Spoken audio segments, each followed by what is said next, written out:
성공 철학의 대가라고 불리우는 나폴레온 힐이라는 사람이 있습니다. 이 사람이 다음과 같이 말했습니다. 성공하는 사람들의 특징은 자기 확신이 강한 사람이다 라고 말했다고 합니다.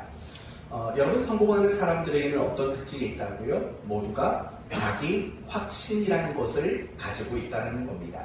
다시 말하면 나는 할 수 있다 라는 이런 자기 확신을 분명히 가지고 있다는 겁니다. 그래서 그런 확신을 근거로 어떤 일이든 도전하고 또 그 일이 어떤 어려움을 겪더라도 중간에 포기하지 않기 때문에 성공할 확률이 그 누구보다도 높다, 이렇게 이야기를 했다고 합니다. 이 이야기가 우리에게 주는 교훈은 무엇일까요? 확신을 가지는 일, 내가 어떤 일을 하는 것, 내가 무엇인가를 하고자 할 때 그 일에 대한 확신을 가지는 일들은 너무나도 중요한 일이라는 겁니다. 그런데 확신이라는 것이 중요한 것이 또 있습니다. 무엇일까요? 바로 신앙입니다. 우리가 신앙생활을 하는 가운데 확신이라는 것은 너무나도 중요합니다.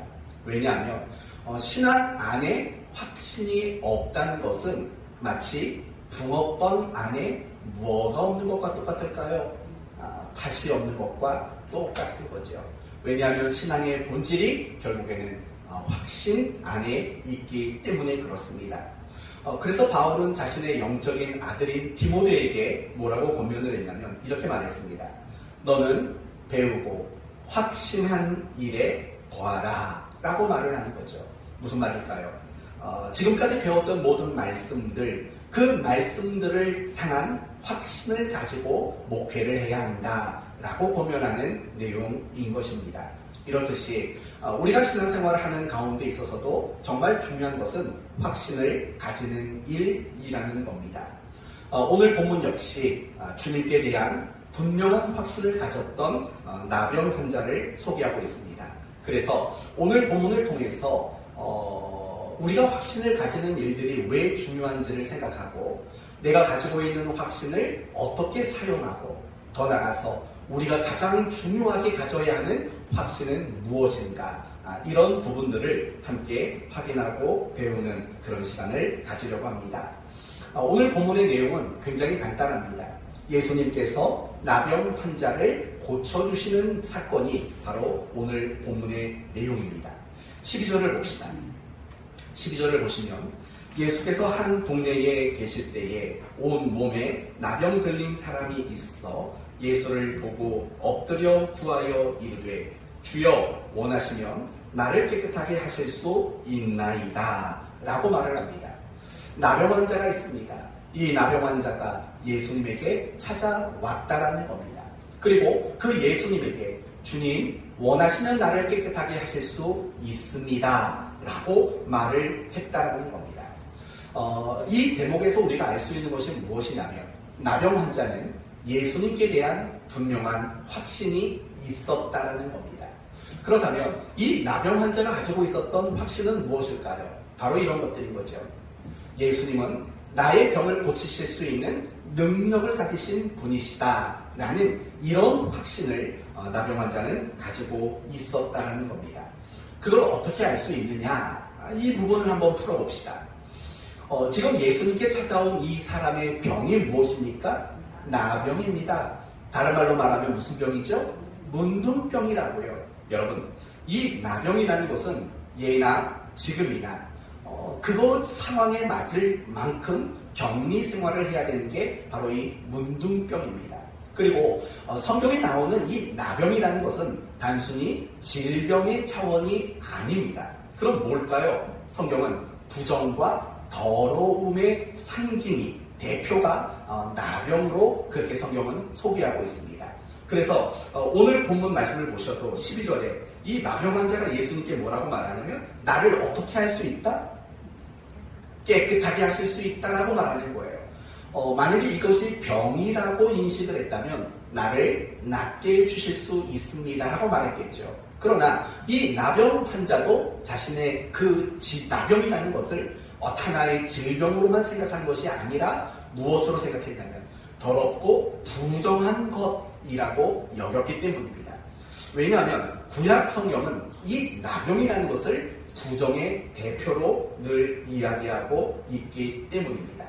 그리고 중요한 것은 그렇기 때문에 이 나병을 진단하고 나병을 판정하는 것, 그것은 의사의 몫이 아니었습니다. 이 나병에 대한 모든 진단과 판정은 누가 하게 되어 있습니까? 바로 제사장이 하게 되어 있었습니다. 그래서 오늘 본문 14절을 보시면 예수님이 나병 환자에게 뭐라고 말하냐면 가서 네 몸을 누구에게 보이라고 말합니까? 제사장에게 보여야 한다라고 이야기를 하는 것이 바로 이 나병의 특징이 가지는 내용 때문에 그렇습니다. 이 나병에 대해서 조금 더 이야기를 해보면 레위기서 13장 이하의 몇 장에 걸쳐서 나병과 관련된 이야기가 언급되어 있습니다. 이런 구절이 있습니다.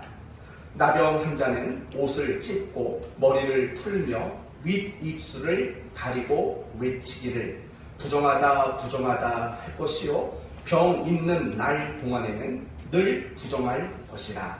그가 부정한즉 혼자 살되 진 밖에서 살지니라 라고 말을 해요. 어디에서 살라고요? 진 밖에. 우리 식도로 말하면 마을 밖에서 격리되어 생활해야 된다라고 이야기를 하고 있는 겁니다. 그렇기 때문에 나병에 걸리게 되면 마을 밖에서 혼자 살든지 아니면 자신과 똑같은 나병에 걸린 사람이 있다면 함께 살 수밖에 없는 그런 처지의 사람이라는 겁니다. 그러나 중요한 것은 무엇이냐면 이 나병에 걸린 사람들을 마을 밖에 살도록 만드는 것은 단지 이 병이 옮을까봐 격리하는 차원의 것은 아니라는 겁니다. 더 중요한 것은 이 사람은 부정하고 더러운 사람이기 때문에 사회적으로 종교적인 모든 활동에서 배제를 시키겠다는 겁니다. 이게 병이라면 굳이 종교 활동에서까지 배제시킬 이유가 없는 거예요. 그러나 이것을 단순히 병으로 보는 것이 아니라 더러움과 부정을 상징하는 것으로 여겼기 때문에 하나님께 어떤 죄를 지어 얻어진 결과라고 생각했기 때문에 그들을 사회적으로 종교적으로 배제시키는 의미가 그들로 하여금 진 밖에 살도록 만든 목적이라는 겁니다. 하다못해 레위인의 경우에는 이 나병에 걸리게 되면 성물을 먹지 못하도록 금지시켰어요. 여러분 이것도 참 안타까운 일이죠. 레위 사람들은 뭘 먹고 사는 겁니까? 성도들, 백성들이 나와서 제사를 드리고 제물을 드리고 하면 그것들을 가지고 먹고 사는 게 레위 사람들이잖아요. 그런데 그걸 못 먹도록 규정한 거예요. 왜냐하면 그 성물들은 거룩하기 때문에 더럽고 부정한 사람들이 그것을 취할 수 없다고 그들이 여겼기 때문인 거예요. 뿐만 아니라 이 나병 환자들은 누군가가 자기에 가까이 다가오면 옷을 찢어야 돼요. 옷을 찢고 머리를 풀러 헤치고 윗입술을 가리래요. 어떻게 하는 걸까요? 윗입술을 가리라는 거니까 이렇게 하는 거죠. 이렇게. 그렇게 가리고 이게 어떤 면에서는 굉장히 과학적인가 봐요. 막 춤튀지 말라고 이렇게 가렸나 봐요. 아무튼 이렇게 윗입술을 가리고 뭐라고 외치냐면 부정하다 부정하다 라고 외치는 거예요. 왜 그렇게 외쳐야 할까요? 내가 여기 있다. 나병인 존재가 여기 있다는 것을 알리기 위함인 거죠. 나에게 다가오지 못하도록 막기 위함인 거예요. 그렇다면 이 나병 환자가 이 규례를 지키지 않으면 어떻게 될까요? 돌에 맞아 죽어도 그것은 아무런 문제가 되지 않아요. 살인이 되지 않는 그 상황에 있었던 거죠. 그렇다면 여러분, 결국 이 나병 환자는 어떤 사람이에요? 누군가에게 나갈 수 없는 사람이에요. 누군가를 만날 수 없고 누군가에게 다가갈 수 없는 사람이 바로 나병 환자들의 모습인 거예요. 그리고 혹여나 누군가에게 나가게 된다면 결국에는 돌에 맞아 죽어도 할 말 없는 그런 위치와 신분을 가진 사람이 나병 환자라는 거죠. 그리고 이 나병 환자 역시도 자신이 그런 존재라는 것을 너무나도 잘 알고 있었던 거죠. 자기가 죽을 것을 알고 있었다는 거예요. 그런데도 불구하고 예수님께 나와서 먼저 말을 걸어요. 여러분, 결국 그것은 이 예수님이 나를 고쳐주실 수 있는 능력이 있다는 것에 대한 확신이 아니거든 다르게 설명할 수 없는 내용일 수밖에 없다는 거예요. 그렇기 때문에 이 나병 환자는 예수님이 나의 병을 고쳐주실 수 있다는 그런 능력을 가지신 분이라는 확신을 가지고 있었다라는 거예요. 나병 환자에게 있어서 확신은 이렇게 굉장히 중요했던 거예요. 왜냐하면 이 나병 환자가 가지고 있는 확신이 그가 지금까지 하지 못했던 일을 하게 만들었다고요. 그가 지금까지 못했던 일이 뭐예요? 사람에게 자기를 드러내고 누군가에게 다가가는 거. 이건 지금까지 할 수 없었던 일이잖아요. 그런데 지금 예수님에게 그 일을 하고 있는 거예요. 무슨 말이에요? 내가 지금까지 하지 못했던 일을 하게 만들었다고요. 그것을 가능하게 만든 것이 결국은 무엇이었어요? 확신이라고요. 또 나병 환자는 지금까지 기대하지 못했던 것을 기대하게 됐어요. 뭘 기대하지 못했을까요? 내 병이 고침받을 수 있을 거다라는 것을 기대하지 못했다고요. 그러나 지금 기대하게 되었어요. 무엇이 그걸 가능하게 만들었을까요? 예수님께 대한 확신이 그 기대를 갖도록 만드는 일을 가능하도록 만든 거예요. 나병 환자는 새로운 생각을 하기 시작했고, 새로운 행동을 하기 시작했고, 새로운 결정을 하기 시작했어요.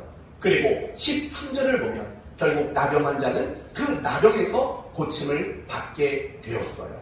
이 말은 그의 인생이 완전히 달라지게 되었다라는 거예요.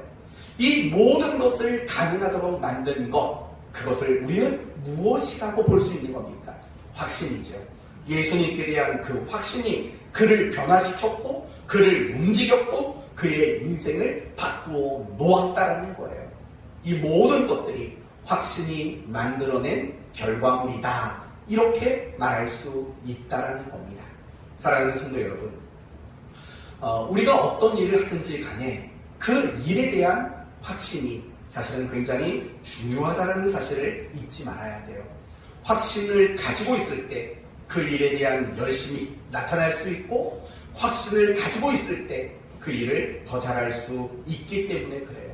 좋은 것에 대한 결과, 그것에 대한 기대를 가질 수 있도록 만드는 것, 그게 바로 확신이라는 겁니다. 사랑하는 성도 여러분, 여러분 가운데 공부하는 사람이 있으십니까? 여러분 가운데 어떤 새로운 일을 계획하시는 분이 계십니까? 그렇다면 여러분 확신을 가지셔야 돼요. 여러분이 지금 하고 있는 그 일에 대한 분명한 확신을 가질 때 여러분은 지금보다 훨씬 더 잘할 수 있다는 거예요. 그런데 우리가 확신이 필요한 것은 세상 일만은 아니죠. 아까 처음에 말씀을 드린 대로 우리가 신앙생활을 하는 가운데 정말 더 필요한 것, 그게 바로 신앙의 확신이라는 거예요. 왜냐하면 신앙생활의 기초와 근거는 결국에는 확신이기 때문에 그래요. 내가 확신하는 만큼 신앙생활을 할 수 있게 되기 때문이라는 거예요. 그렇다면 여러분, 우리 모두는 신앙생활을 하면서 확신을 가져야만 해요. 그렇다면 우리가 가져야 하는 확신은 과연 무엇일까요? 크게 두 가지로 말할 수 있습니다. 첫째는 하나님의 속성과 하나님의 사역에 대한 확신을 가져야 돼요. 뭐에 대해 가지라고요? 하나님의 속성과 하나님의 사역에 대한 확신을 가져야 돼요. 무슨 말인고 하니 하나님은 어떤 분이신가, 그리고 하나님은 어떤 일을 하시는가, 그것에 대한 확신을 우리는 가져야 되죠.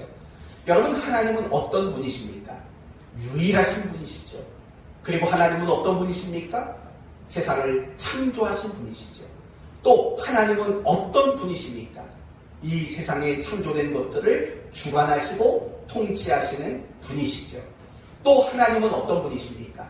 온 세상을 심판하실 하나님이시죠. 그런 하나님의 속성에 대해서 우리는 확신을 가져야 합니다. 또 그 하나님은 어떻게 일하십니까? 날마다 자비와 긍휼과 사랑으로 하나님은 일하시죠. 그 하나님의 일하심에 대한 확신, 우리도 분명히 가져야 합니다. 두 번째는 무엇이냐? 하나님이 우리에게 주신 약속들에 대한 확신을 가져야 합니다. 하나님은 우리에게 어떤 약속을 주셨을까요? 우리와 항상 함께 하겠다. 우리를 지키시겠다. 우리를 인도하시겠다. 우리를 보호하시겠다. 우리를 부족함 없이 하시겠다. 우리에게 아버지 노릇해 주시겠다.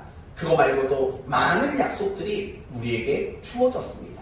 그 약속에 대한 확신을 우리는 분명히 가져야 합니다. 우리는 두 가지 확신을 가져야 된다고 했어요. 하나님의 속성과 사역에 대한 확신, 그리고 또 하나는 하나님의 베푸신 약속, 하나님이 우리에게 허락하신 약속들, 그것에 대한 확신을 가져야 한다고 했습니다. 그런데 가만히 보면 이 두 가지 확신의 내용들이 결국에는 다 어디에 담겨져 있냐면 성경 안에 담겨져 있다는 거예요. 그렇죠? 하나님의 속성, 하나님의 사역, 하나님이 주신 약속들, 이 모든 것들은 결국 성경 안에 담겨져 있는 거예요. 그러니까 이런 결론을 지을 수 있는 거죠. 우리는 확신을 해야 돼요. 무엇을 근거로 한 확신을 가져야 됩니까? 성경을 근거로 한 확신. 우리는 그것을 가질 수 있어야 돼요. 그것이 올바른 확신이기 때문에 그런 거예요. 간혹 올바르지 못한 신앙의 확신을 가진 사람들이 적지 않아요. 잘못된 확신을 가진 사람들이 많다고요. 그리고 그들의 결과는 무엇이냐면 신앙의 어려움을 겪고 신앙이 파산하게 되는 결과를 겪는 경우들이 대단히 많이 있다는 거예요. 예를 들면 구약의 이스라엘 백성들을 생각해 보세요. 그들은 잘못된 확신을 가지고 있었어요. 그게 무엇이냐면 이런 거죠. 하나님은 우리 민족만 사랑하신다. 이스라엘 민족만 하나님은 사랑하신다. 라는 잘못된 확신을 가지고 있었어요. 그래서 그들은 결국 하나님 백성 다음에 그들은 실패하고 말았던 것이에요. 또 예수님 당시에 많은 사람들도 잘못된 확신을 가지고 있었어요. 어떤 확신일까요? 이런 거죠.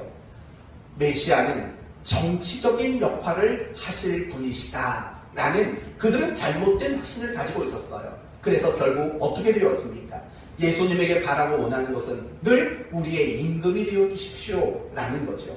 그리고 더 나가서 그런 자기들의 요구를 들어주지 않으니까 그들은 예수님을 메시아가 아니라고 말을 했고 결국 예수님을 십자가에 못 박아 죽이게 되는 그런 신앙에 파산하게 되는 일들이 그들에게 일어날 수밖에 없었던 거죠. 뿐만 아니라 요즘에도 마찬가지예요. 시한부 종말론자들이 여전히 많아요. 예전이죠. 1998년도인가요? 92년도인가 본데요. 아마 92년도에 무슨 일이 있었냐면 이장님 일파가 뭐라고 주장했냐면 10월 28일 주님이 재림하신다. 그들은 그 사실에 대해서 엄청난 확신을 가졌어요. 그래서 얼마나 좋은 일을 많이 했는지 몰라요. 자기 집 팔아가지고 자기에게 은인이라고 생각했던 사람들에게 다 재산을 주고 옷 한 벌 입고 다 모였죠. 그리고 그 시간을 기다렸다고요. 그러나 결국 어떻게 됐어요? 오지 않았어요. 그랬더니 뭐라고 말했냐면 믿음이 부족해서 주님이 우리를 위해 기간을 연장했다고 말했어요. 말도 안 되는 얘기죠. 그건 정말 잘못된 거예요. 그런데 그들은 잘못된 확신을 가지고 있었어요. 그래서 결국 그들의 신앙은 어려움을 겪었고 파산할 위기에 처하게 된 거죠. 그런데 가만히 보면 오늘날 우리 신자들 역시도 마찬가지인 것 같아요. 정말 성경을 근거로 신앙의 확신을 갖는 것이 아니라 어디서 주워 들은 얘기를 가지고 신앙의 확신의 근거로 삼는 경우도 사실은 얼마나 많은지 몰라요. 마치 어떤 미신처럼 뭐 이러면 이렇게 된다더라 라는 그런 것들을 신앙의 확신으로 삼는 그런 경우들이 너무나도 많이 있다는 거예요. 그러나 여러분 기억하셔야 돼요. 성경을 근거하지 않는 확신은 올바른 확신이 될 수도 없고 신앙의 확신이라고 말할 수 없는 거예요. 저는 여러분 모두에게 권면합니다. 성경 안에 근거한 것을 여러분의 신앙의 확신으로 삼을 수 있는 여러분 되시기를 바랍니다. 성경이 말하는 하나님, 성경이 우리에게 약속하신 그 약속들, 그런 것들만 나의 신앙의 확신으로 가질 수 있게 되는 여러분이 되시기를 바랍니다. 여러분이 신앙생활을 할 때 이런 확신들이 좀 많아졌으면 좋겠어요. 가끔씩 성도들의 모습을 보면 신앙생활을 하고 있지만 사실은 확신이라는 것이 없는 그런 신앙생활을 하는 성도들이 사실은 얼마나 많은지 몰라요. 굉장히 충격적인 얘기가 뭔지 아세요? 가끔씩 성도들이 서로 물어봐요. 친한 사람끼리 하나님 진짜 계실까? 이런 걸 물어보고 있다고요. 아니 교회는 그렇게 열심히 나오면서 정말 하나님 계실까? 천국은 정말 있을까? 이거에 대한 확신이 없는 사람들 굉장히 많다는 거예요. 당신 죽으면 천국 갈 수 있겠습니까? 라고 물어보면 글쎄요. 아직은 잘 모르겠네요. 이렇게 말하는 분들도 있다고요. 여러분, 그런 성도들이 적지 않아요. 우리가 그런 걸 서로 안 물어보니까, 확인하지 않으니까 그냥 넘어가는 거죠. 진짜 한번 까놓고 물어볼까요? 지금이라도 당장 죽으면 천국 가시겠습니까? 라고 물어보면 여러분 대답할 수 있겠어요? 그럼요. 그러셔야죠. 당연히 확신을 가지셔야죠. 하나님이 정말 계시다고 믿으십니까? 라고 물어보면 뭐라고 대답하시겠어요? 아멘이라고 하셔야죠. 뭐 의심할 게 없죠. 뭘 더 생각해요? 수십 년 생각했잖아요. 뭘 더 생각하십니까? 확신을 가지셔야 되죠. 우리가 신앙생활을 열심히 못하는 이유는 결국 여기에 있는 거예요. 확신하지 못하는 거예요.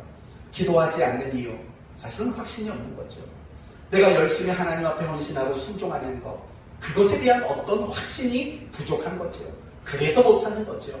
그렇기 때문에 우리가 신앙생활을 잘하기 위해서, 열심히 하기 위해서는요, 정말 신앙에 대한 확신을 풍성히 가지는 것, 그게 너무 중요한 일이라는 거예요.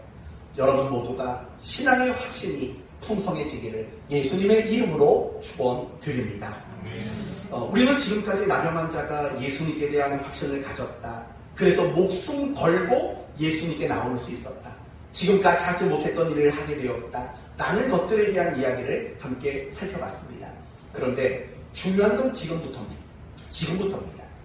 이 남영 환자는 확신을 가지고 있었어요. 예수님은 나를 고치실 수 있어! 라는 분명한 확신을 가지고 있었다고요. 그러니까 목숨을 건 거잖아요. 그렇다면 여러분 생각해 보세요. 이 남영 환자는 그가 가지고 있는 확신을 어떻게 사용했는가, 이 부분을 우리는 생각해야 한다는 겁니다. 어떻게 사용했을까요? 확신을 이렇게 사용했을까요? 예수님, 나는 당신의 능력을 확신합니다. 내 병 고쳐내십시오. 내가 원하는 대로 해주십시오. 라고 주장하고 고집 부리는 방법으로 그가 가진 확신을 사용했을까요? 전혀 그렇지 않다고 말합니다. 오늘 본문 12절을 보면 남영 환자가 뭐라고 말하냐면 주여 원하시면 이라고 말을 해요. 주여 원하시면, 여러분 이 말의 의미가 뭐예요? 원하시면 고쳐주십시오. 그러나 원하지 않으신다면 고쳐주지 않으셔도 괜찮습니다라는 거예요. 주님이 원하시면 고치시고 원하지 않으면 고치지 마십시오. 모든 결정을 주님이 원하는 대로 해주십시오. 이런 얘기를 하고 있다는 거예요. 사랑하는 성도 여러분, 지금 이 남영 환자가 가지고 있는 확신을 그는 자기가 바라고 원하는 것을 얻기 위한 목적으로 쓰고 있지 않다라는 거예요. 어떻게 쓰고 있어요? 그 확신이 주님이 원하시면 또는 주님의 뜻을 구하는 것으로 그 확신이 지금 사용이 되고 있다라는 거예요. 우리는 이 남영 환자의 이 모습을 반드시 본받고 배워야 한다는 거예요. 왜냐하면 많은 그리스도인들이 자신이 가지고 있는 확신을 어떻게 사용하냐면 내가 바라는 거 있잖아요. 내가 얻고자 하는 목적이 있잖아요. 그것을 위한 수단과 방법으로 삼을 때가 굉장히 많다고요. 굉장히 많아요. 이런 우리의 잘못을 가장 잘 보여주는 게 기도라는 거예요. 여러분, 우리는 하나님께 기도합니다. 왜 기도할까요? 들으시고 응답하실 것에 대한 확신이 있기 때문이에요. 만약에 하나님이 내 기도를 들으시고 응답에 대한 확신이 없다면 누가 기도하겠습니까? 여러분이 기도하지 않는 이유는 다른 게 아니에요. 바빠서 하는 게 아니에요. 확신이 없어서 기도 안 하는 거예요. 하나님은 내 기도 듣는다. 내 기도에 귀한 것으로 응답하신다. 그거에 대한 확신이 없으니까 우리는 기도하지 않게 되는 거예요. 그러나 반대로 이 기도에 대한 확신이 있으면 사실은 우리는 기도할 수밖에 없게 되는 거죠. 그런데 가만히 보면 우리가 기도에 대한 확신을 가지고 기도를 하지만 막상 그 기도의 내용이 무엇인가를 살펴보면 거의 대부분은 뭐냐면 내가 바라고 내가 원하는 것, 내가 소원하고 내가 목적하는 것, 그것을 구하는데 온통 집중되어 있다는 것을 우리는 알 수 있다는 거죠. 그리고 우리가 신앙생활을 하면서 가장 힘줘서 말하는 게 두 개예요. 뭔지 아세요? 첫째는 믿습니다. 이건 굉장히 힘줘서 말을 해요. 그리고 또 한 가지, 아멘. 이것도 엄청 힘주어서 말한다고요. 우리 성도들에게 얘기합니다. 너무 그런 건 힘줘서 얘기하지 마세요. 우리 교회 안에서는 작게 말해도 다 알아먹으니까 너무 힘줘서 말하지 마십시오. 설교하다가 깜짝깜짝 놀랍니다. 너무 힘줘서 말하지 마세요. 그런데 가만히 보면 그거예요. 내가 기도에 대한 확신을 가지고 기도하는 것, 또는 믿습니다. 아멘. 열렬하게 힘줘서 말하는 이유, 과연 뭘까요? 전부는 아니겠지만 대부분은 그거예요.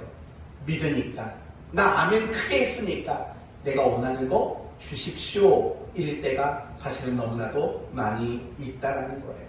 사랑하는 성도 여러분, 신앙의 확신이란 절대로 내가 목적이 되거나 내가 방향이 되어서는 안 된다는 걸 잊지 말아야 돼요. 반드시 신앙의 확신은 하나님이 방향이 되어야 되고 하나님이 목적이 되어야만 한다는 거예요. 다시 말한다면 모든 신앙생활에 가장 중요한 것은 하나님이 나에게 원하시는 게 뭘까? 하나님이 나를 향한 뜻은 무엇일까? 사실은 이것을 구하는 것이 가장 올바른, 가장 순결한 그런 신앙의 내용이기 때문이라는 거예요. 사랑하는 성도 여러분, 이제 여러분 자신이 이 부분을 생각해 보셔야 돼요. 여러분이 매일매일 살아가면서 나는 하나님이 원하시는 게 무엇인가를 고민하는가를 생각해 보세요.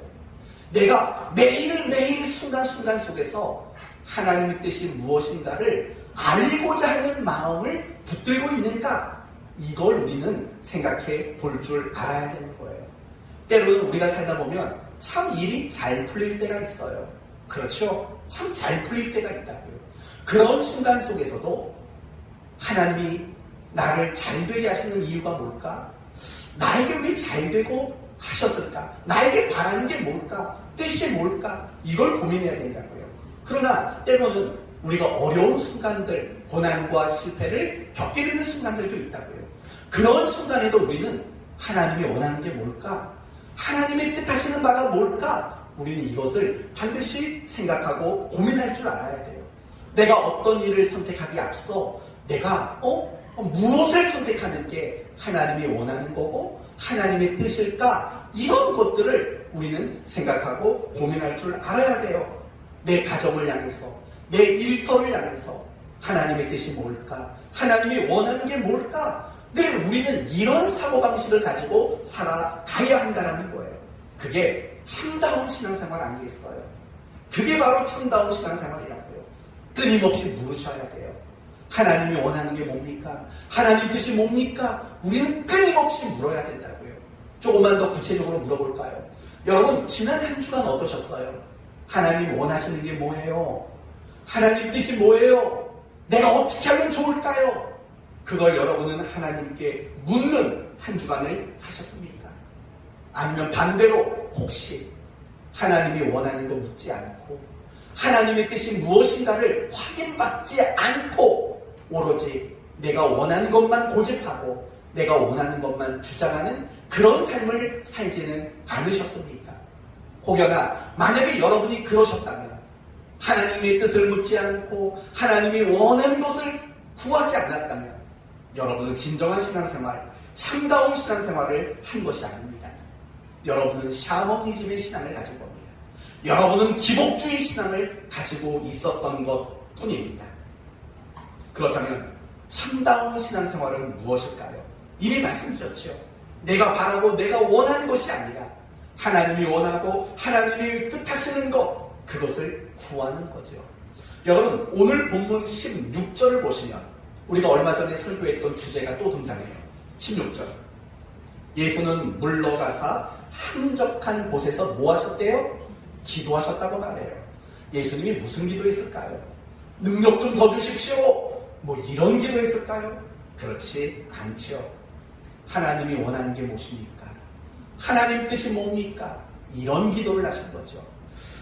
겟세마네 동산에서 예수님이 기도하셨을 때 그렇게 기도했다는 것을 분명히 보여주셨어요. 아버지, 이 잔을 내게서 옮겨주십시오. 그러나 나의 원대로 마옵시고 아버지 뜻대로 되기를 원합니다. 예수님의 기도는 항상 하나님의 뜻이 중심이고 하나님의 뜻이 목적인 기도가 사실은 예수님의 기도였다라는 거예요. 그래서 그 예수님이 제자들에게 기도를 가르치실 때 뭐라고 가르치셨냐면 하늘에 계신 우리 아버지여 이름이 거룩히 여김을 받으시오며 나라에 임하옵시며 그 다음이 뭐죠? 뜻이 하늘에서 이룬 것처럼 땅에서 이루어지기를 원합니다. 하나님의 뜻이 내 삶을 통해 이 땅에 펼쳐지기를 원합니다. 하나님의 뜻을 놓고 기도할 것을 제자들에게 가르쳐 주셨다라는 거예요. 사랑하는 성도 여러분, 이게 참다운 신앙의 모습이에요. 우리는 열심을 내요. 열정을 동원해요. 무엇인가 많이 해요. 그러나 그 목적과 그 방향이 나라면 그건 참 신앙이 아니에요. 내가 열정과 열심을 발휘하는 것, 그것이 하나님이 목적이고 하나님이 방향이 되어야 돼요. 온통 내 머릿속에는 하나님이 뭘 원하실까? 하나님의 뜻이 뭘까? 이것으로 내 머릿속은 가득 차 있어야 된다고요. 매 순간순간마다 하나님의 뜻이 무엇일까에 대한 그 궁금한 마음들이 내 마음속에 늘 가득 차 있어야 된다고요. 그게 건강한 신앙이에요. 그게 진짜 신앙이라고요. 혹시 여러분 가운데 이렇게 물어보실 분이 계실 것 같아요. 목사님, 나도 내 뜻이 있는데 왜 하나님 뜻을 자꾸 물으며 살라고 말합니까? 라고 물으실지도 몰라요. 그럴 수도 있죠. 그러나 그렇지 않아요. 물론 여러분 뜻을 가졌다는 게 뭐 잘못했다는 건 아니에요. 당연히 그럴 수 있는 거죠. 그럼에도 불구하고 우리는 하나님의 뜻을 정말 물어야 돼요. 왜냐하면 간단하게 몇 가지 말씀드릴게요. 첫째는 하나님의 뜻을 묻지 않으면 반드시 그 일에는 문제가 생길걸요. 반드시 문제가 생겨요. 하나님의 뜻을 묻지 않으면 문제가 생긴다고요. 그러면 이렇게 묻겠죠. 그럼 하나님 뜻 물으면 문제 안 생깁니까? 아니요, 그래도 생겨요. 하나님의 뜻을 묻든 안 묻든 문제는 생겨요. 그러나 하나님의 뜻을 묻는 자에게 생기는 문제는 결코 그 사람을 어렵게 만들지 않아요. 그게 해가 되지 않는다고요. 그게 신앙의 유익이 되고 신앙의 중요한 발판이 되는 거예요. 아브라함과 그 조카의 이야기로 설명을 드릴게요. 이제 두 사람이 엄청난 부자가 돼서 분가를 해야 돼요. 그런데 롯이 치명적인 실수를 했어요. 무슨 실수를 했을까요? 거주지를 정할 때 하나님의 뜻을 묻지 않았다고요. 하나님, 어디로 갈까요? 그 뜻을 묻지 않았어요. 그리고 자기가 보기 좋은 대로, 자기가 목적이고 자기가 방향인 대로 결정됐다고요. 그곳이 어디예요? 소돔과 고모라 성이죠. 그래서 어떻게 됐는데요? 아주 비참한 최후를 맞이하게 됐잖아요. 그러나 아브라함은 달랐어요. 똑같은 상황에서 아브라함은 하나님의 뜻을 물어요. 그랬더니 하나님이 이렇게 말하죠. 동서남북 눈을 들어 돌아보라. 그리고 가라. 라고 말씀을 하신다고요. 그러니까 그런 아브라함의 인생 속에는 어려움도 있었겠지만 그 어려움조차 그 신앙을 정금같이 만들고 여호와 일이라고 고백할 수 있는 신앙이 되도록 만드는 밑거름이 되도록 만드셨다는 거예요. 하나님의 뜻을 묻지 않고 살아가면, 좀 속된 말로 말하면 여러분이 하는 그 고생은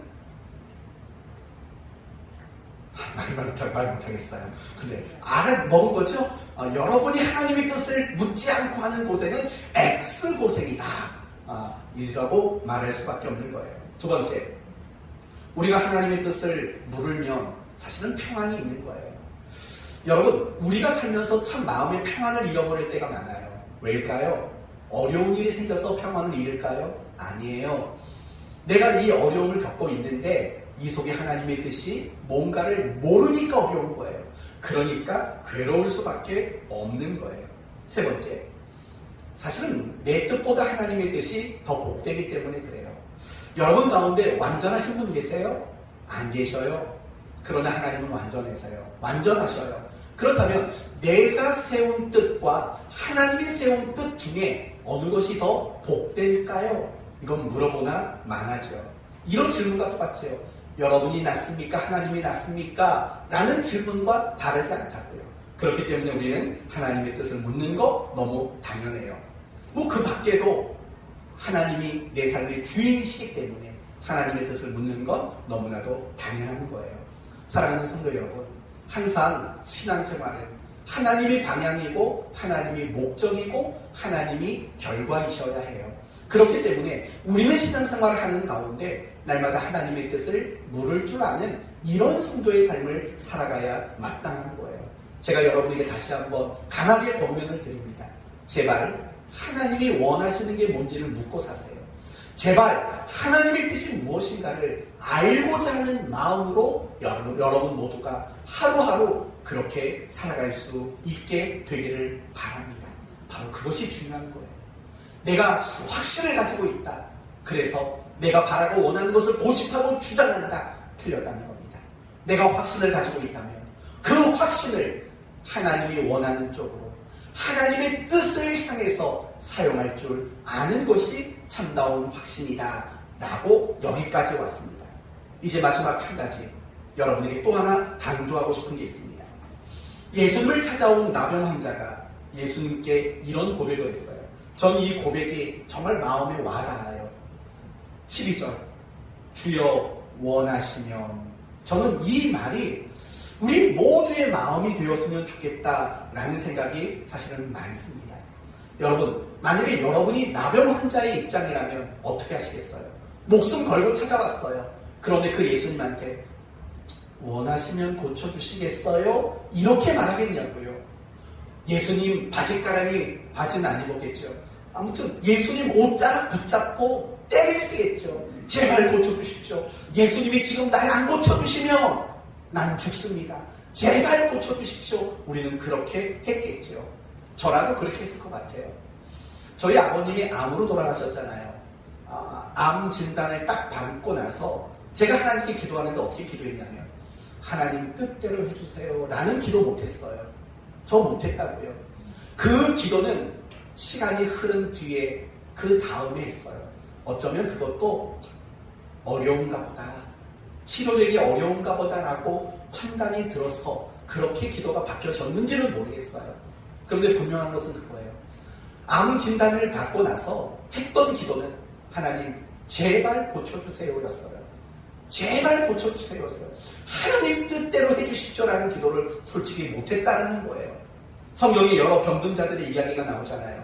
그 병든 자들 모두가 원하시면 해주세요라고 말 못했다고요.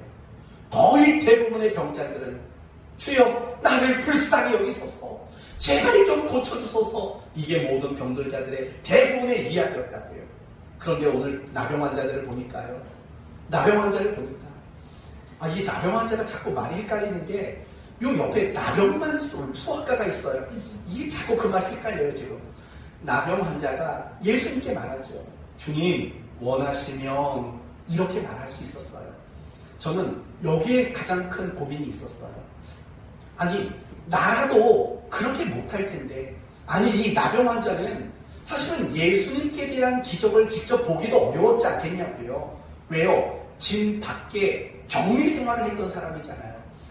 그러니까 직접 만나고 직접 목격한 사람보다 보고 들은 게 적을 수밖에 없다고요. 그런데도 불구하고 예수님께 나와가지고 원하시면 고쳐주십시오, 원하지 않으면 안 고치셔도 됩니다, 이렇게 말할 수 있다는 게 너무 놀라웠다는 거예요. 그리고 고민이 되죠. 도대체 이 나병 환자는 어떻게 이렇게 고백할 수 있었을까? 너무나도 고민스럽고 너무나도 궁금했어요. 제가 찾은 답은 이런 거예요. 더 특별한 확신이 있었다는 거죠. 더 특별한 확신. 분명히 이 나병 환자는 확신이 있었어요. 예수님이라면 내 온몸에 퍼진 이 나병을 고칠 수 있는 능력을 가지신 분이시다라는 확신이 있었을 거라고요. 그러나 그 확신보다도 더 특별한 확신이 나병 환자에게 있었다는 거예요. 그게 뭘 것 같아요? 이런 거예요. 13절 예수께서 손을 내밀어 그에게 대시며 이르시되 내가 원하노니. 바로 여기에 더 특별한 확신의 내용이 담겨있는 거예요. 무슨 말인가 이런 거죠? 예수님은 내가 비록 나병 환자랄지라도 나에게 관심 가져주실 거야 라는 확신. 예수님은 내가 온몸이 나병이 퍼져서 냄새나고 더 어려운 모습이지만 나를 외면하지 않으실 거라는 확신. 내가 원하시면 고쳐주십시오라고 말할 때 나 정말 원해 라고 말해주실 분이라는 확신. 한마디로 말하면 날 사랑하신다라는 확신. 사실 이런 더 특별한 확신이 나병 환자에게 있었던 거죠. 그러니까 만약에 그가 주님은 나의 병을 고쳐주실 능력이 있다는 확신만 가졌다면 주여 원하시면 이게 아니었을 거예요. 주님, 나 목숨 걸고 왔다고요. 나 여기서 안 고쳐주면 나 끝난다고요. 제발 고쳐주시라고요. 이렇게 했을 거라고요. 그러나 능력 있는 것에 대한 확신만이 아니라 나를 외면하지 않고 기꺼이 내가 이렇게 원하시면이라고 말할 때 나 원해 라고 말해주신 나를 사랑하시는 그 분이라는 확신. 그 확신이, 그 특별한 확신이 우리도 흉내내기 어려운 주님 원하시면이라고 고백할 수 있도록 만든 근거였다라는 것입니다. 그러니까 주님이 원하시는 것, 주님의 뜻이 무엇인지 그것을 용기 있게 담대히 그렇게 구할 수 있는 사람이 될 수 있었던 겁니다. 사랑하는 성도 여러분, 우리 그리스도인들을 가장 능력 있고 가장 위대하게 만드는 게 뭐라고 생각하십니까? 성경 지식일까요? 어떤 은사일까요? 아니면 남다른 무엇이 있어야 할까요? 아닙니다.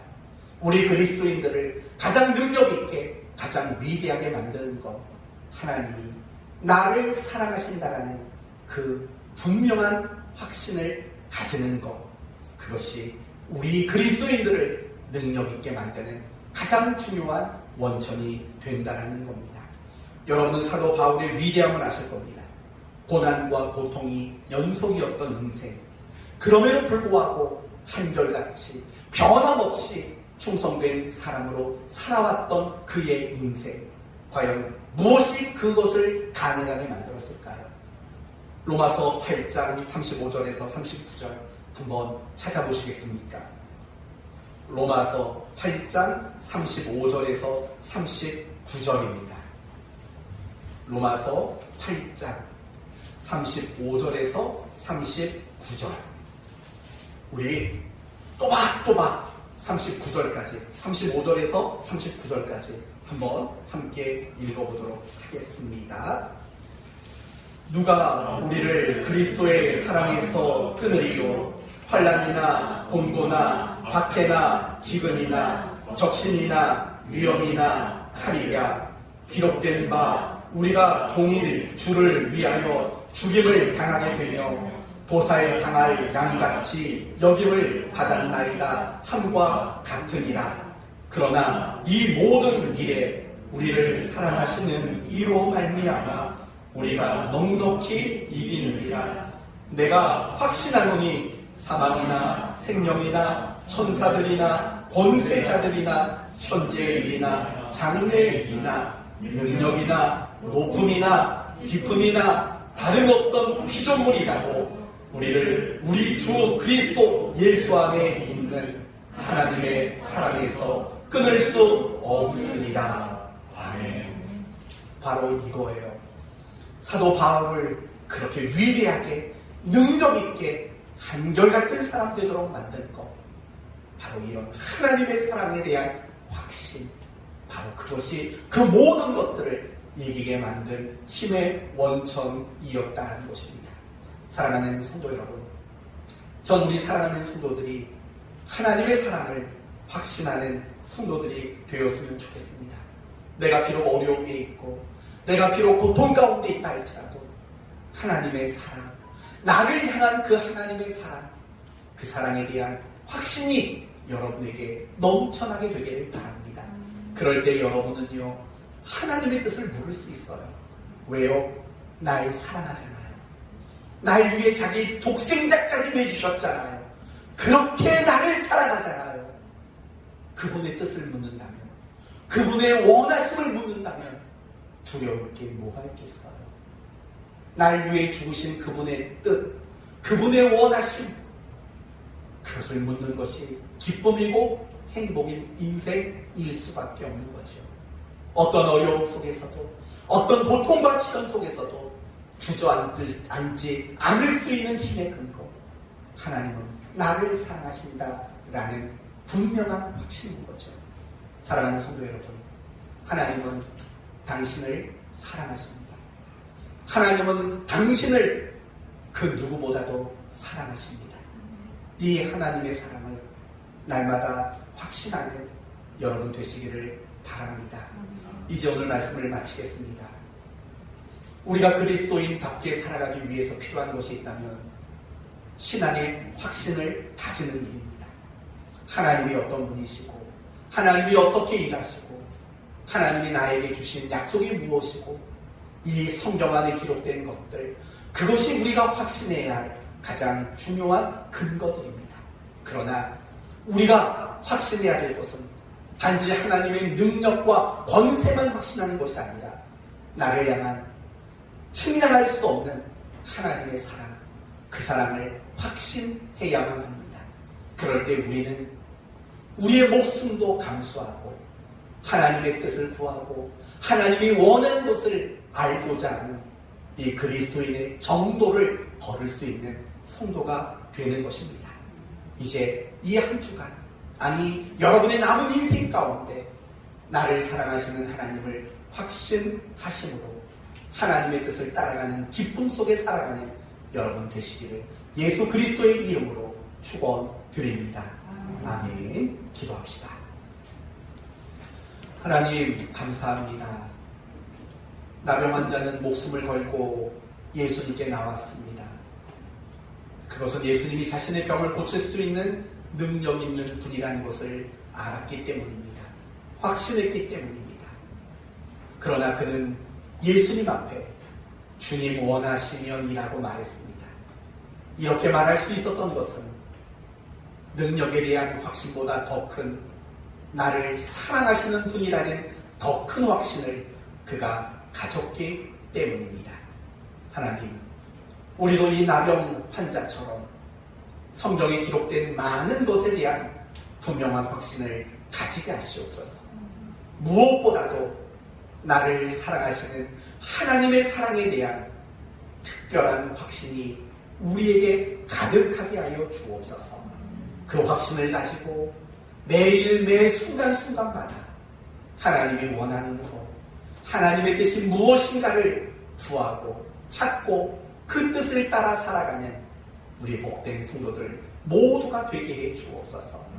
혹여나 나를 향한 하나님의 사랑을 깨달지 못하는 성도가 있다면 찾아가 주셔서 하나님이 그 사람을 얼마나 사랑하는지 깨닫고 감격할 수 있는 은혜를 허락해 주옵소서.